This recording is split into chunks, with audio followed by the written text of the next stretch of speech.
everyone, and welcome to today's webinar, Providing Flexible Healthcare Financing Options to Help Meet the Needs of Today's Patients. This is Mackenzie Bean, Managing Editor with Becker's Hospital Review, and on behalf of Becker's, I just want to thank you all so much for joining us today. We'll begin today's webinar with a presentation, and we'll have time at the end of the hour for a question and answer session. You can submit any questions you have throughout the webinar by typing them into the Q&A box you see on your screen. We're looking forward to hearing your questions. Today's session is also being recorded and will be available after the event. You can use the same link you used to log into today's webinar to access that recording. At this time, it is now my pleasure to introduce today's presenters. Joining us is Shannon Burke, the Senior Vice President and General Manager of Health Systems at CareCredit, and Debbie Welly-Powell, the Chief Population Health Officer at Essentia Health. Shannon and Debbie, thank you both so much for being here. We're really excited for this presentation. So with that, I'll turn things over to Shannon to get us started. Great, thank you. And I think we'll start just a quick introduction to CareCredit. Again, my name is Shannon Burke, and I'm Senior Vice President and General Manager of Health Systems at CareCredit. And I am excited to give you a quick background on what CareCredit is. And at the core, CareCredit is a healthcare credit card designed for patients to pay their out-of-pocket expenses that they incur, their family incurs. And in our family definition, we include four-legged, furry, and feathered friends as well, family members. And so really the card can be used for anybody for their out-of-pocket expenses. We've been in healthcare for 30 years. And during that time, we have almost 12 million cardholders, accounts opened. We're accepted at over 250,000 locations, including some major health systems. And we have available credit of all cardholders today of almost $40 billion. So moving into our presentation, we have some learning objectives that we'll be working toward, and they include gaining understanding and consideration and strategies to help your organization with financial partnerships for patient financing and your patient financing needs, understanding a little bit more about the payment and financing options that are available. We'll talk a little bit about how to hold effective, hopefully, tips and tricks. Debbie will be talking about how to effectively have those conversations with patients, and of course, use that information and those options to help improve overall financial wellness of your patients. So jumping right into it, in terms of why financial partnerships are important in patient financing, it starts a lot around just the patient becoming so much of a payer of their health care.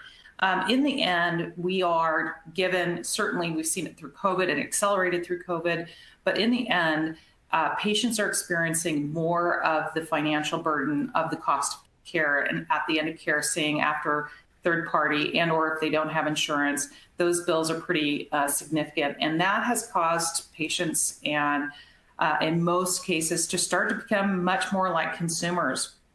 So the need has become very significant for healthcare organizations to consider how and what they're going to do for financing options for their patients. So the patient financial journey in general, when a financial conversation happens, is evolving over time. And again, and as a reflection of consumerism and how patients are acting. In the journey, financial conversations with patients used to happen at the end of care. After care was done and complete and the claim had been adjudicated, that's when a financial conversation for financing might happen. Today, with estimators really starting to come into play with financial counselors getting involved, 77% of healthcare organizations are having conversations about financing and financial accountability for the patient prior to treatment.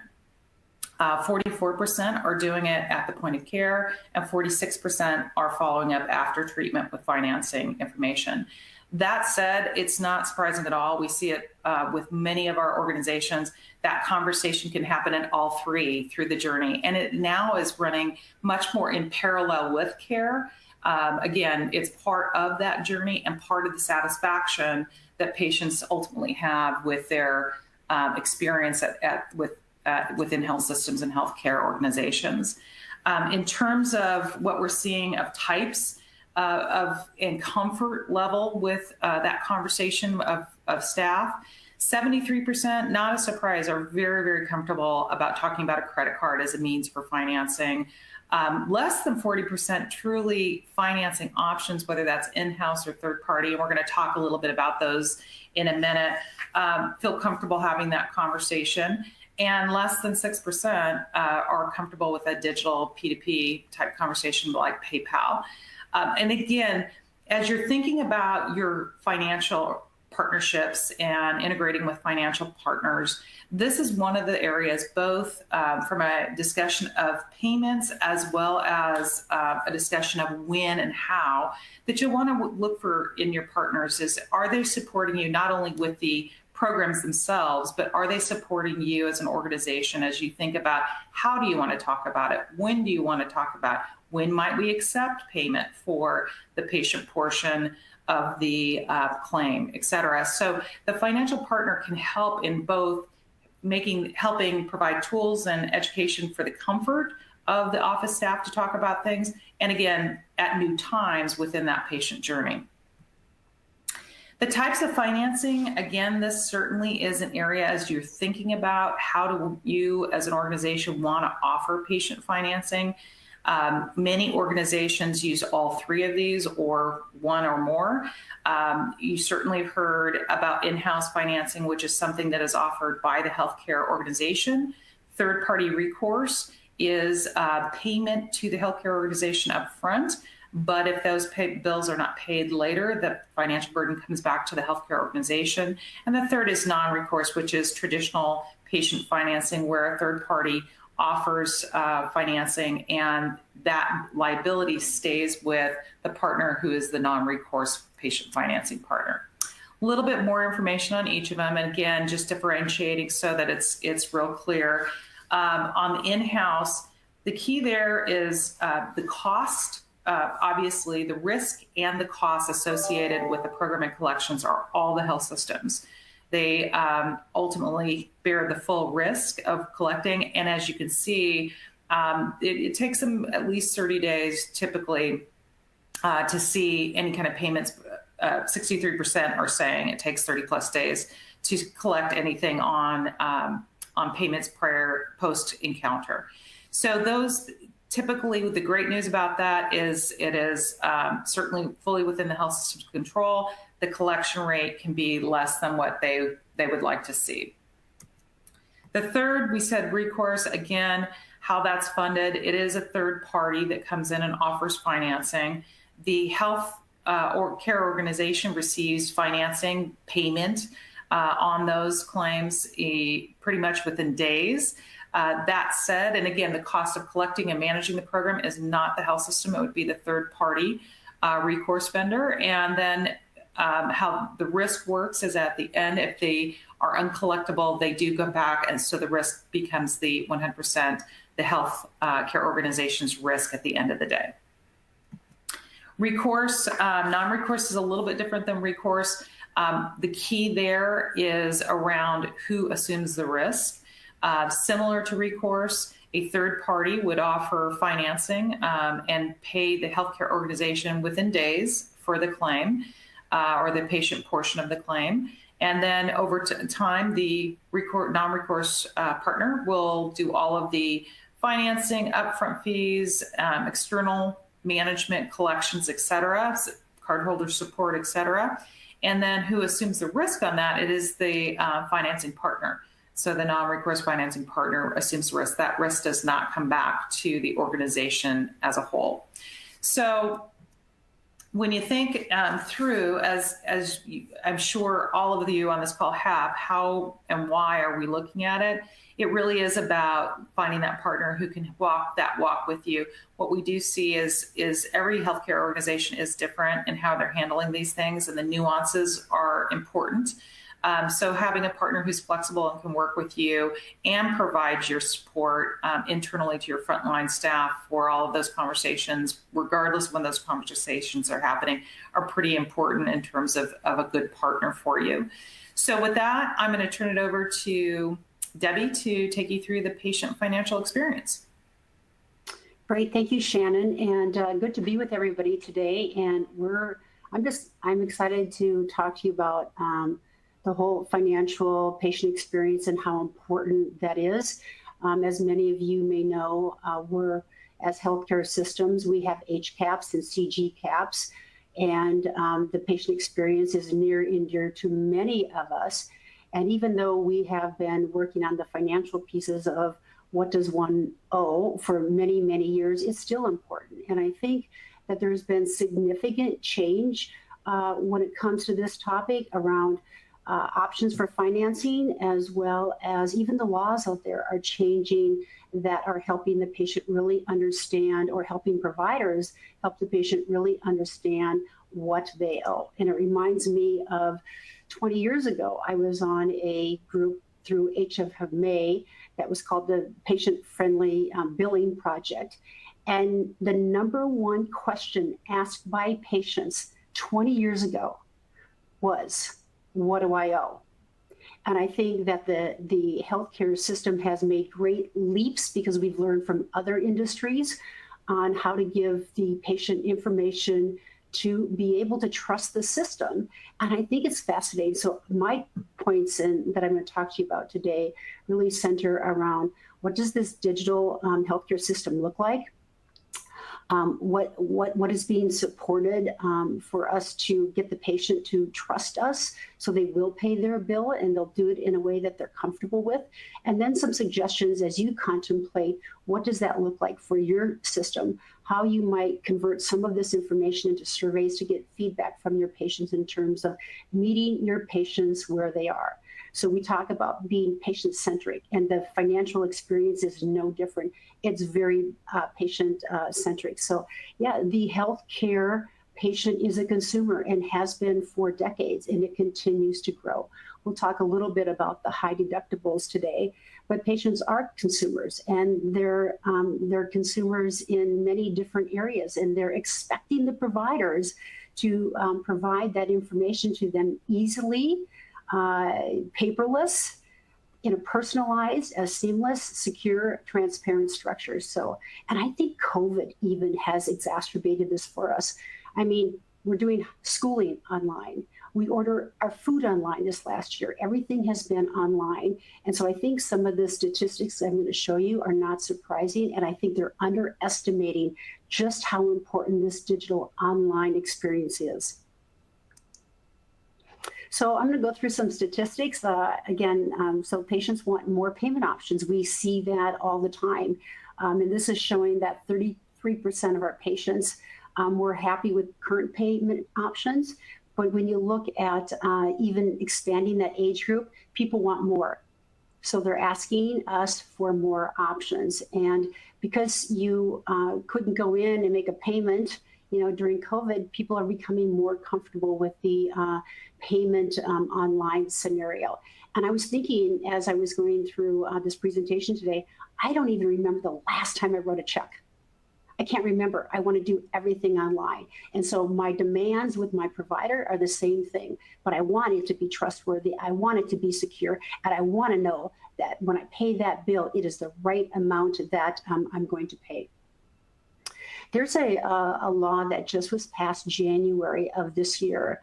HHS requires all providers across the country, it's a federal law, to report online our allowed amounts by payer. So finally, the secret sauce that every insurance company has had out there, we're reporting our reimbursement on DRGs, on APCs, which is the outpatient case rate, and on many of our E&M codes. So what does that allow providers to do? It really allows them to understand if Debbie's on a high deductible and they know where I am in that deductible, then how much does Debbie actually owe? And when those things, when the payment piece and the benefit design really integrate, I'm going to trust the ability to make that payment because I know it's going to be pretty accurate. So patients are embracing this, right? And this continues to grow. So 48% have used a digital personal-to-personal payment app to pay for healthcare. 76% of those aged 18 to 34 have done so, and have 57% of those aged 35 to 54 also are making those payments digitally. And then this, another 50% use an online mobile app to pay for future healthcare payments. I think that's going to continue to grow. I think you'll see these numbers grow in terms of the demands that consumers have and the expectation we have around payment is required either prospectively or at time of service or even after the care is received. So Shannon talked a little bit about this. There's many options out there today. We have PayPal, Apple Pay, we have Care Credit. Now, Care Credit's been around for 30 years, but some of these other digital sources have not always been around. So that space is growing with options for clinicians as they think about creating ways to make it easy to do the right thing. And easy to do the right thing is easy for your patients to make payments. Because again, we want the patient experience to be integrated with the clinical care and the financial pieces of the care that that patient receives. So person-to-person transfers, Venmo. I do Venmo all the time. Again, I can't remember the last time I wrote a check. My sister owes me some money. I said, can you Venmo me it? And she goes, what's Venmo? So I got online, we downloaded the app, we set her account up. I said, okay, now you can just pay me Venmo. Health savings account, healthcare credit cards. And then again, Shannon talked nicely about the different financing options out there, whether it's in-house, and we have in-house, whether it's recourse or non-recourse, which we do all three at Essentia. So this is just reinforcing what I just said. Patients are embracing this because they're beginning to trust that we understand as clinicians what they owe, and we're making it easy for them upfront to make those payments. So for example, I just went through an ACL surgery and, I waited for my bills to come in. I'm on a high deductible. I didn't get, there's that sort of notion that when the bill comes, you just go, how much is this going to be? But being able to sort of look at all the different pieces, I did everything then online and I felt really good about it. And I even filed my claim with my HSA so I could get reimbursed with that pre-tax money. So again, I think we're trusting the system more, which is good news for provider systems out there. We just need to meet the patients where they are and give them more than they expected. So financing works. 97% who have used point of service financing for healthcare expenses intend to do so that again. I think that is very strong. If you're, a delivery system out there, if you're getting this to work, it's working and you're seeing the cash payments come in sooner than later. Now, that's not to say that we don't have an issue with the cost of care and the affordability, which, even with high deductibles, that continues to change. And I've got some slides to talk about that.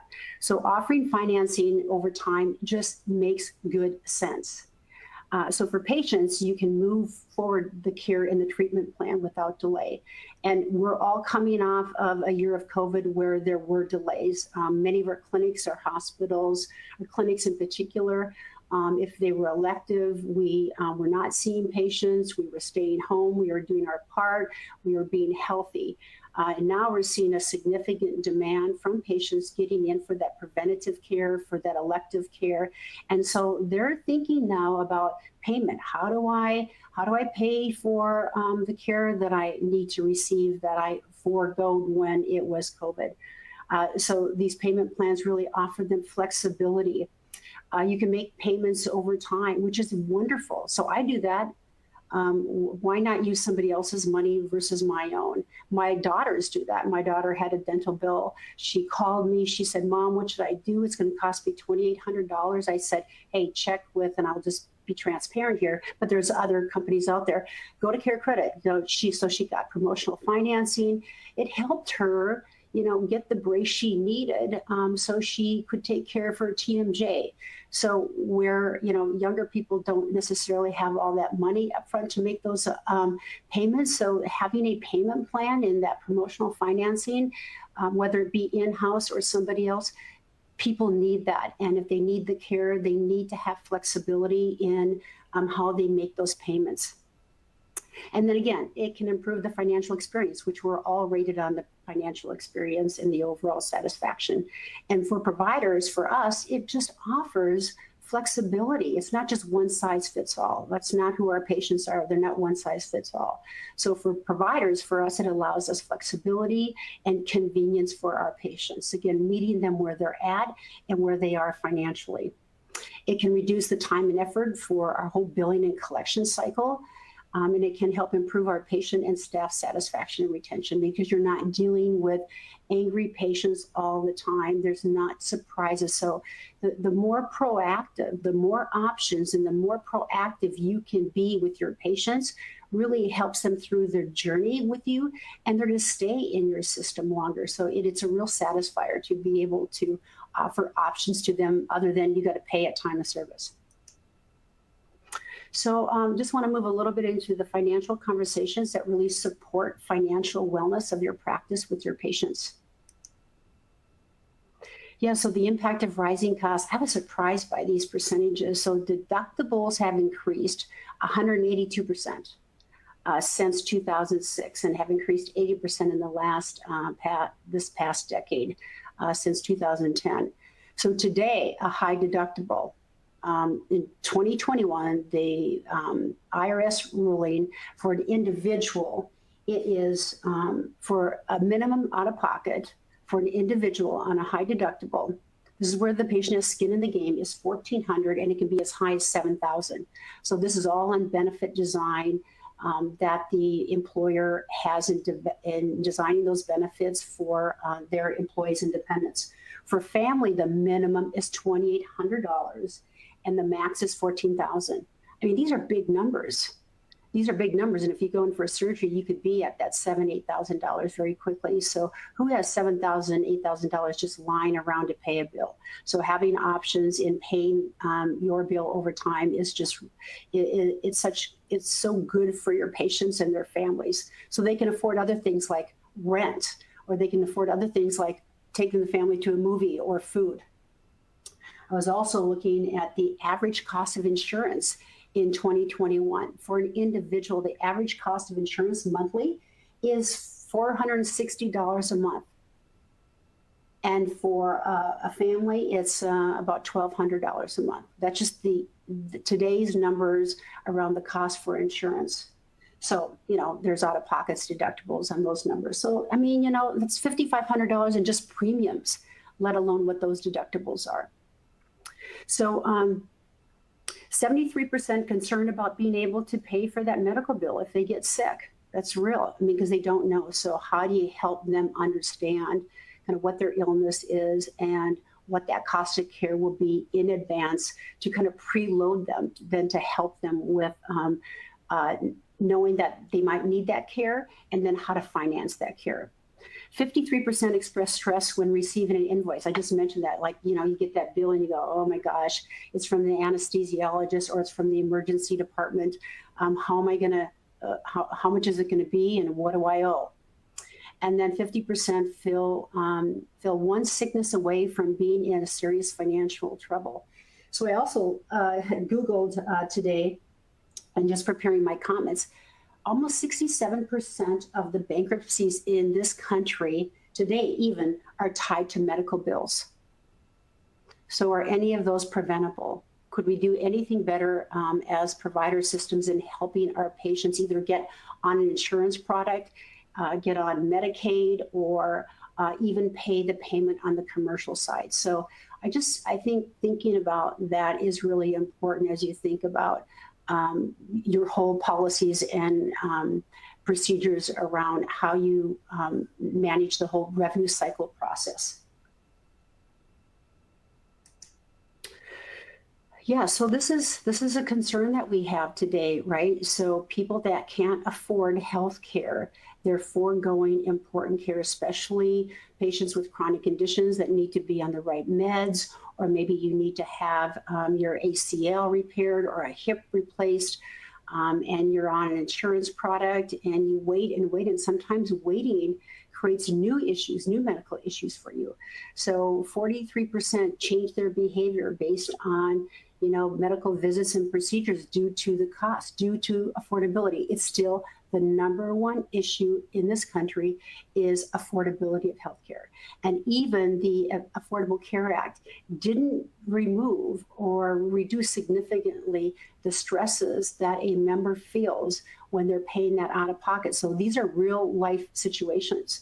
So foregoing or delaying care, not filling a script, and in our system, we have a lot of patients with chronic conditions, and if you're not, managing your A1C, or you're not managing your metformin or whatever medication you need to be on, or you don't comply fully with the care plan, or you start splitting your pills, although I don't think there's anything efficaciously wrong with splitting your pills. I think the same sort of effectiveness is there. But just the compliance and then getting the right care at the right time and not having the financial issues be a barrier. I think financial issues will always be a barrier, but how can we ease those requirements in a way that helps people get the right care at the right time? So now what are you doing? What kind of conversations are you having with your patients today in your practice? 77% of the staff at their organizations, this was a survey done by Becker's, said their staff and their organizations were well prepared to have financial conversations with their patients. I think that's great. That means that to have those conversations, people understand the whole flow of funds, and they're understanding the insurance side, and they're understanding the government, payer side. It takes kind of understanding that cycle to really understand what somebody owes. 67% said their organizations offer training and resources to help the front office desk discuss costs and payments, which is great. I remember early on in my career, we did so much training to just ask the patient to pay their copay. I mean, talk about the good old days when copays were $10 or $25. Now, with coinsurances, maybe some office visits, there's copays, but many of them flow through the charge master, which the government several years ago started requiring providers to list all of their charges, which was meaningless, but we knew directionally we were headed to where we are effective January 1st of 2021 in this country, where health systems are reporting their reimbursement by code for their payers. Gives you a lot of transparency out there as a consumer when you start thinking about what is its MRI going to cost me. If it's $3,000 and I haven't met my deductible and it really is $3,000, then I can talk to my counselors in advance about how I make that payment. And 79% said they have specifically trained staff to answer patient and family cost questions. These are really significant considerations, but that doesn't mean that the problem's solved, right? The challenges still really persist in really having those conversations so your patients feel like not only that they understand what to pay, but they're getting value for the services that your practice is offering patients and their families. So 45% said the cost conversations were not an integral part of the clinical workflow, which I sort of get because healthcare has been sort of like my only career. Clinicians are not as likely to talk about cost of care. They feel a little bit out of, uncomfortable with those costs. And our clinicians feel the same way at Essentia. And so how do we build the standard work in the patient registration and the check-in and the pre-appointment work, all the pre-appointment work that's done in advance? How do we make that better for setting expectations? And then 22% said the staff were involved in the patient-family interactions and they received training on pricing and billing and financial assistance. But just in talking to you about kind of the new policies and the new rules, keeping up with what the government is trying to do and try to help patients is important. So, this is not just about collecting, it's really understanding, what's changing externally, those forces in a positive way, perhaps for our patients. Yeah, so new legislation just came out. Again, this is another way that I think this really helps patients. Patients have received surprise bills. So 80% of consumers surveyed said they were surprised by a medical bill in 2020. So this is just last year. So what the new legislation is proposing is that when you go to a facility, and if you're going to the emergency department, any service you get in that emergency department is going to be paid at the in-network level. You don't get a surprise bill where the radiologist or the anesthesiologist or the pathologist doesn't have a contract with that health system, and therefore you get a bill for non-par. So there's a lot of pieces that just came out. If this is of interest to you, just Google surprise billing and you'll see what the legislation is calling for, the proposed legislation is calling for on surprise bills. But so anything in the ER, anything related to surgical assists, anesthesiology, you have to show in advance that you are communicating to your patient that they are consenting that they're going to see an out-of-network provider. So again, those surprise bills, I think the government is trying to help, protect the consumer and make it less stressful for them so they don't get a bill that they completely don't understand or they can't afford. Because a non-network bill is maybe 3, 4, maybe even 5 times more expensive than a network service and what that would cost. So 65% would consider switching a provider, right? After receiving an unexpected high bill. It makes you mad. It's like, how does this happen? I didn't even know about it. I didn't know that your providers were not contracted with you. How would I know that? I went to the emergency department. You need to take care of that provider system. So you can see how that can be a real dissatisfier. And then 59% would consider switching if an office staff could not tell me the cost. Back to that thing 20 years ago with HFMA, patient family billing. What do I owe? So we need to tell them what they owe, and we need to be proactive in this work. So some of the cost conversation barriers, historically, healthcare collections focused on third-party payers. Well, just wait till the insurance pays and then you'll know what you pay. I mean, that's not acceptable anymore. That might be the reality in some situations, but all age groups want information in advance. Why should we have to wait? And many people give you the example of when you go buy a car, they don't say, hey, give us your credit card. We'll tell you what the car costs once we start billing you. No. Consumer advocates have said, you need to tell us. We know it's complicated, but you need to uncomplicate parts of your system or hold us harmless so we're not surprised by your system and what things could cost our family. Because again, if 67% of the bankruptcies in this country are coming from healthcare bills, we need to find a way to make this a bit easier for consumers. And we're all consumers, and we've all had, bills that we've tried to figure out how to pay for in finance. So organizations are still adopting to the reality that the patient is a payer. I say the patient's been a payer for about 20 years once we instituted the high deductible. Staff members might be uncomfortable talking about money. I think our clinicians probably feel that way, probably less so our business office, but if you're a small practice, that could be kind of the reality. And so it's important to identify who's comfortable and who's uncomfortable and do something about that. And although they need and want cost and payment information, patients may not proactively seek it, right? Because why do they want to go head on into something that's going to cost them $7,000? It's sort of like denial. And that's probably why they forego care. And we know in healthcare, getting the right care at the right time is so critical for receiving the maximum benefits that a patient could receive in the care process. So despite potential challenges, it's critical to discuss the financial aspects of their care. So when you think about a financial questionnaire for your patients, I think it would be really helpful, like even on the post visit, even on the checkout. There's probably not really a formal checkout anymore, but quickly after their appointment, sending them a survey monkey and have you skipped, or even understanding proactively, are they skipping appointments or treatments due to cost? Are you worried about how you're going to pay your bill? Would you like to discuss the cost of your care with your provider today? Maybe even adding that up front in the check-in process. And again, you know, a lot of it's virtual visits for us. We're coming out of virtual visits, but again, I think keeping the patient front and center, not just clinically, but financially, I think helps serve the patient well and creates expectation. And then are you interested in receiving financial assistance or information on resources? I think it's just good, prudent questions to ask your patients.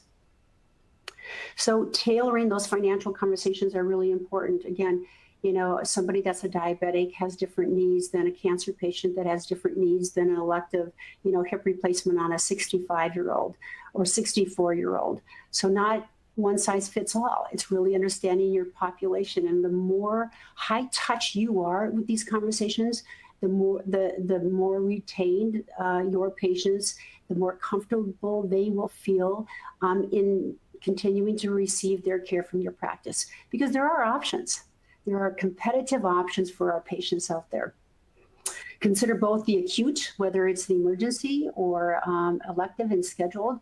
What are some of those underlying gaps and needs of care from assistance in planning? And that's why you know, payment plans just make great sense for consumers, and it sets the expectation, and they can Venmo you or they can pay you, you know, kind of online with their credit card. Financial conversations, of course, you know, this should be reassuring. We're here to help. We want you to get the care that you need, and we're here to help. That's critical for them to hear from their clinicians. That empathetic, non-judgmental approach is critical. Again, they have choices. If they're doing a, you know, a knee replacement, there are orthopods out there outside your system. They have choices, and you may not even know patients are deselecting you and receiving their care from somebody else because you may not have contracts that give you the total cost of care. So you don't necessarily see where they're receiving all of their care and who they're receiving that care from. So tailoring those conversations to the patient's needs is just good customer service, and then being helpful with those estimates and resources. And I think that our tools, legislation, our options have all improved significantly from when I started decades ago. So key takeaways. Third-party partners can help support and create solutions for you that you might not be thinking about. So do some follow-up with that to see what is available out there and what those terms are, and would it be helpful to your patients.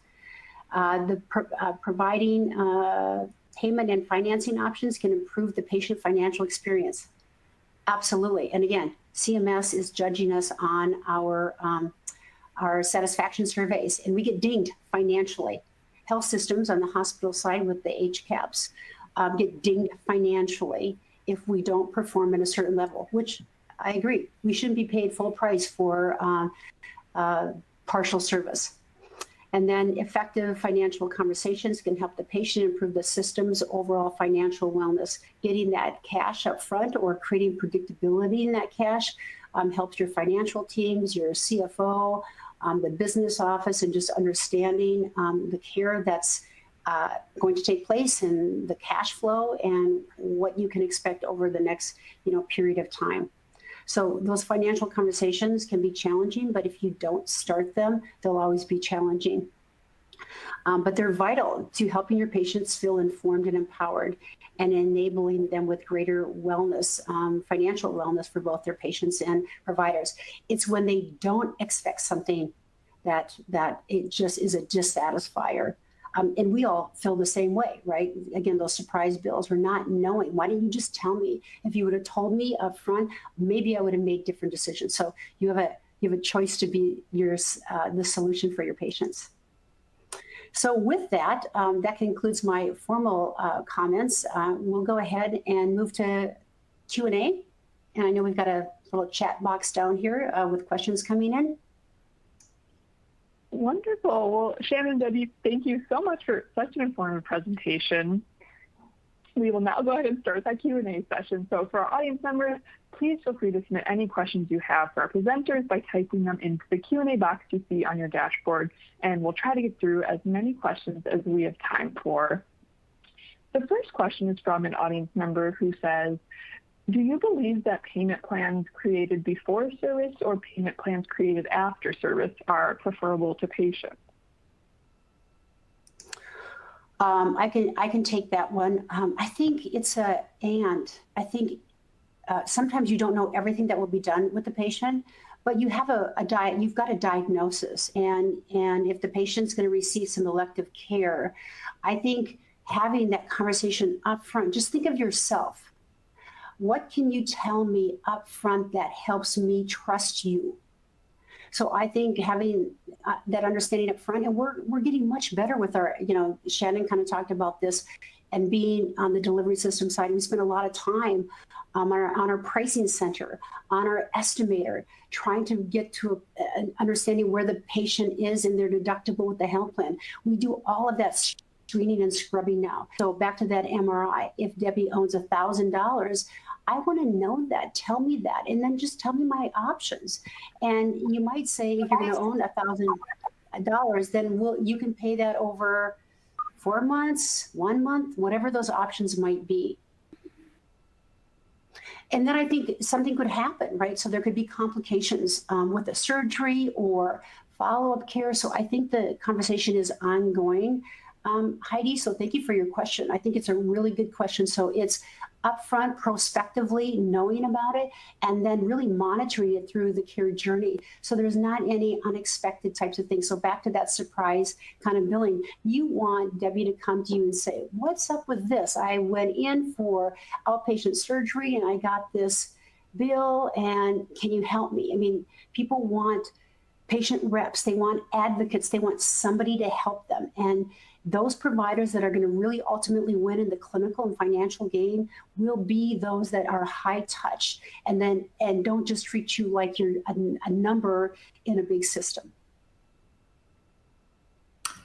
Wonderful. Well, I would just add, absolutely, I think the flexibility, you touched on that, Debbie, earlier, that just understanding, meeting each person where they're at is vital. So having that flexibility is what I think is key. It's not one or the other. Absolutely. Thank you both for weighing in, and thank you for the great question, Heidi. We have another audience member here who writes, I see the benefit for a health system when a company like Care Credit assumes the financial risk for collections. However, lately I've been seeing a lot of new companies and third parties in the space. What do you say to a health system executive who might feel this direction is just a fad, or they might be resistant to moving away from in-house financing?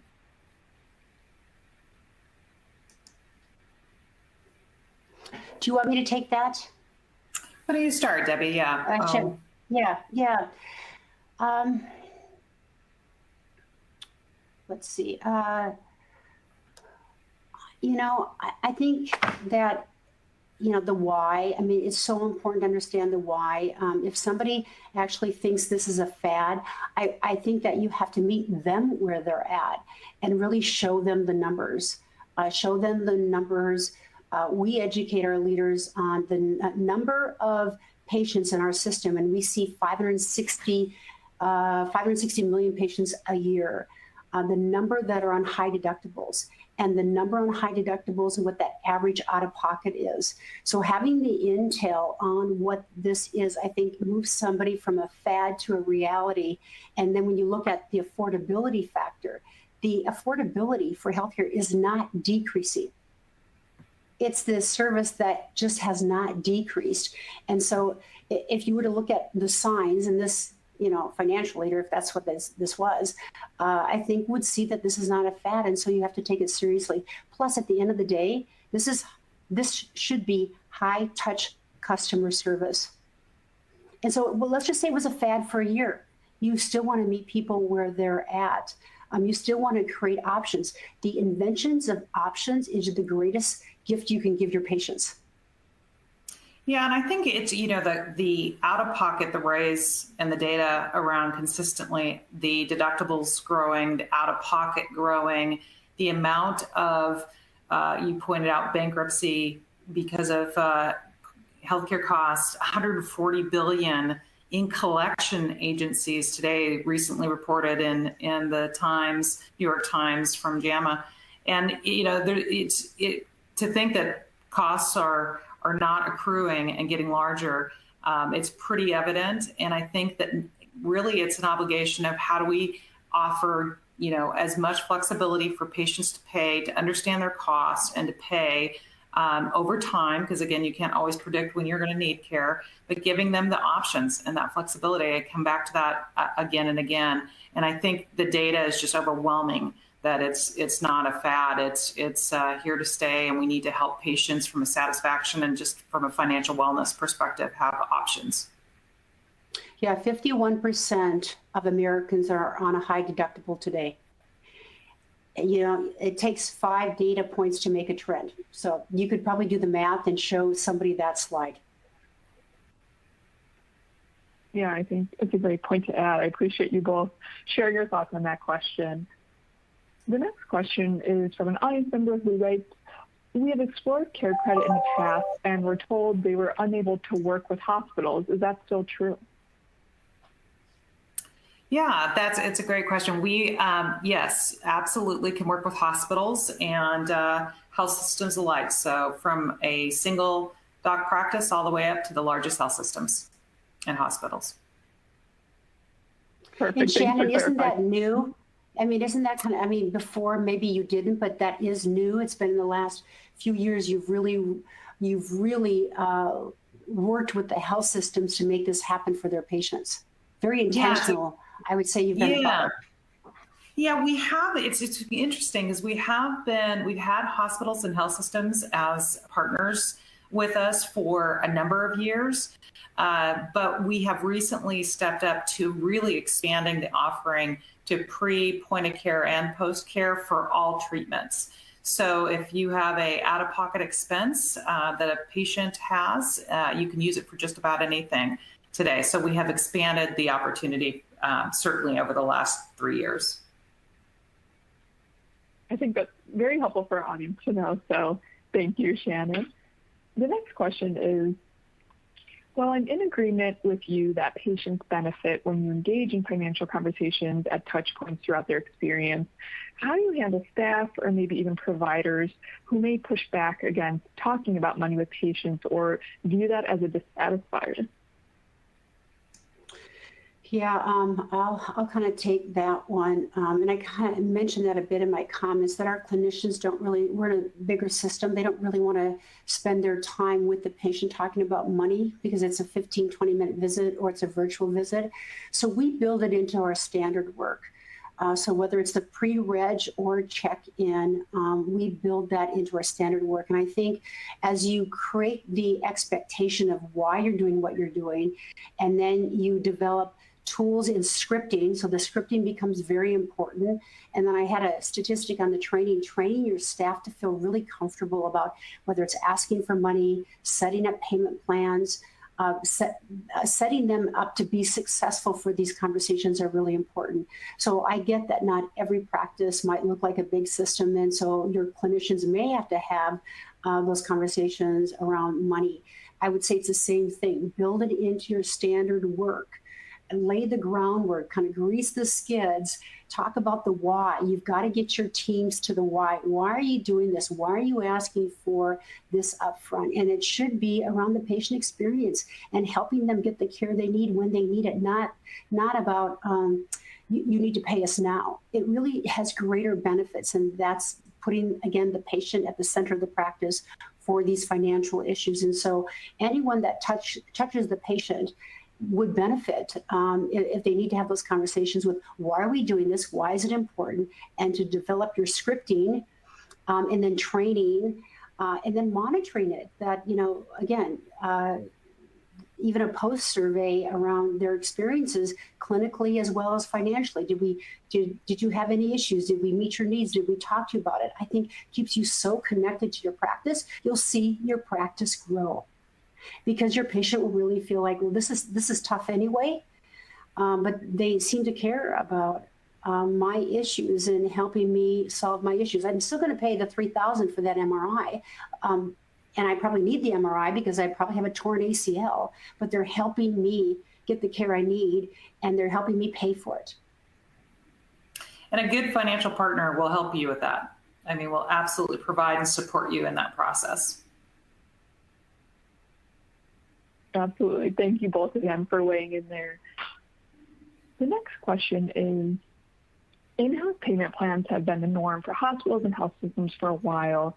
Is there a risk for the health system to have a third party in the mix when it comes to patient satisfaction and interacting with patients? Well, I think there's inherent risks in doing it yourself and not doing it well if this is not what you do well. That would be my one comment. I think there's an inherent risk when you turn over your business that maybe you felt was your business to somebody else. If you don't effectively manage is a bad word, but effectively manage that relationship. So if you just turn it over to somebody and you don't screen them for their scripting, their conversations, they're calling on behalf of you. They're calling on behalf of that hospital, that health system, that clinician's practice. So they are an extension of you. And so what you don't want to do is just hand it over without expectation. You really want to be able to effectively manage it monthly by understanding the number of accounts, tracking any complaints, number of patients that are and made payments, the number that are on care plans. So like anything, if you just turn it over, you're not going to have the results that you might need. And you might get the results, but you might not know it. So you've got to monitor and measure your decisions. Yeah, and screen your financial partners. You know, I mean, look for their satisfaction ratings, look for how long they've been in business, how many years they've been in healthcare, what are their overall proof points for their success. So picking the right partner and doing the diligence to pick the right partner, I think is really important as well. I would just say for Essentia, we have in-house collections, but we actually moved and we do have a third-party partner helping us with this because we realize that maybe we can't do everything. And so to Shannon's point, you know, that criteria becomes important in choosing a partner who is like you, who you can trust. You know, again, a lot of this gets back to this simple word of trust, and that you can give feedback and grow. And again, you don't just do it without measuring and monitoring this. You have to do that. But it starts with, expectation and performance. And the ultimate measurement is, were your patients satisfied? Were your patients satisfied with the experience? Now, again, they may never wanted to pay the $3,000, but were they satisfied with that experience? Wonderful. Well, that is all the time that we've left for today. Shannon and Debbie, I just want to thank you both so much for your time and thoughtful remarks today. This has been such a great presentation. And I'd also like to thank CareCredit for sponsoring today's webinar. I hope everyone enjoys the rest of your day, and we look forward to having you join us for future webinars. Thank you. Good to be with you.